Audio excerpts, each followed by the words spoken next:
सर्वसामान्यांच्या हक्काचा आवाज जागर जनस्थान।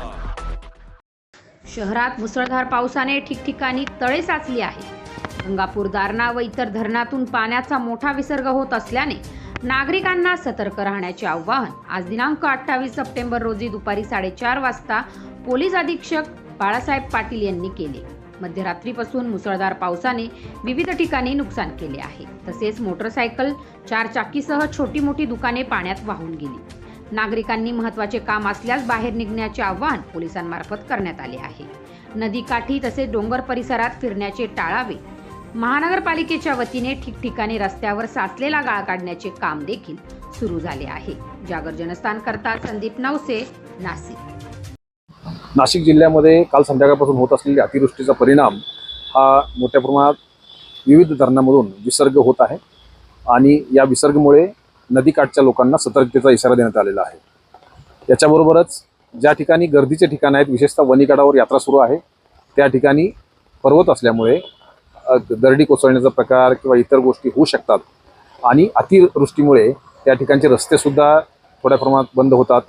अशावेळी अशा ठिकाणी जाण्याचं टाळलं पाहिजे आणि ज्या लोकांनी त्या ठिकाणी गेलेले आहेत अशा लोकांनी सुरक्षिततेचे सर्व उपाययोजना केल्या पाहिजेत, जेणेकरून आपली आणि आपल्या कुटुंबियाची सुरक्षितता ठेवता येईल।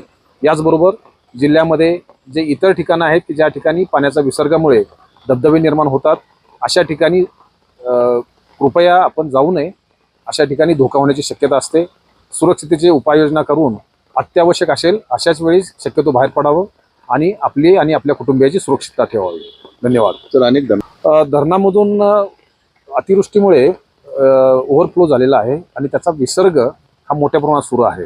विशेषतः गंगापूर धरणातून किंवा विशेषतः चनकापूर धरण आहे, इतर सर्व महत्त्वाचे धरण जे आहेत त्या ठिकाणून मोठ्या प्रमाणात विसर्ग सध्या सुरू आहे आणि त्याचा परिणाम निश्चितपणे नदीच्या पाणी पात्राच्या वाढीमध्ये होतो आहे आणि त्यामुळे नदीकाठची जी वस्ती आहे त्याच्यामध्ये पाणी शिरण्याची शक्यता आहे। अशा वेळेस सर्व ते करून उपाययोजना केल्या पाहिजेत।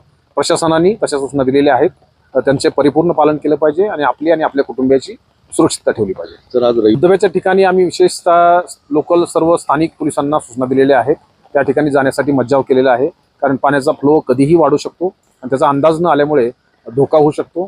ते होऊ नये यासाठी अशा धबधब्याच्या ठिकाणी अशा अतिवृष्टीच्या दरम्यान जाऊ नये अशा स्वरूपाचं आवाहन मी सर्वांना करत आहे।